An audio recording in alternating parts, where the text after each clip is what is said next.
बोईसर पूर्वेतील मान ग्रामपंचायत हद्दीमध्ये अनधिकृतपणे उभारलेल्या गोदामात रासायनिक पिंप धुतल्यानं त्यातून निघणारे दूषित पाणी थेट नाल्यामध्ये सोडलं जात असल्याचा गंभीर प्रकार उघडकीस आलाय।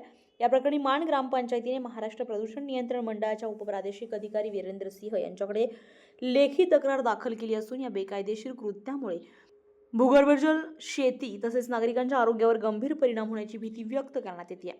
मान ग्रामपंचायत हद्दीतील एका संबंधित उद्योगास एमपीसीबी कडून संमतीपत्र देण्यात आलेले आहे, तरी त्या संमतीतील अटींचे उल्लंघन केले जात असल्याचा आरोप ग्रामपंचायतीने केला आहे। तक्रारीनुसार औद्योगिक रासायनिक पिंप या ठिकाणी आणून धुतली जात आहे, त्यातून निर्माण होणारे रासायनिक दूषित पाणी कोणतीही प्रक्रिया न करता थेट नाल्यात सोडलं जात आहे। या प्रकारामुळे परिसरातील पाणी प्रवाह, शेती तसेच भूगर्भातील जलस्रोत प्रदूषित होण्याचा धोका निर्माण झालाय।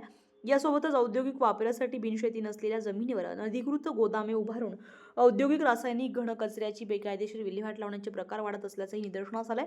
अशा गोदामांना आग लागल्यास सदरच्या लोकवस्तीत गंभीर परिणाम भोगावे लागू शकतात। शिवाय अग्निविरोधक यंत्रणा नसल्यामुळे पर्यावरणीय तसेच आरोग्यविषयक धोके अधिकच वाढत असल्याचं ग्रामपंचायतींचं म्हणणं आहे। या पार्श्वभूमीवर तत्कालीन आमदार श्रीनिवास वनगा यांनी सन 2023च्या हिवाळी अधिवेशनात अनधिकृत गोदामांच्या प्रश्नांवर तारांकित प्रश्न क्रमांक 77,980 उपस्थित केला होता।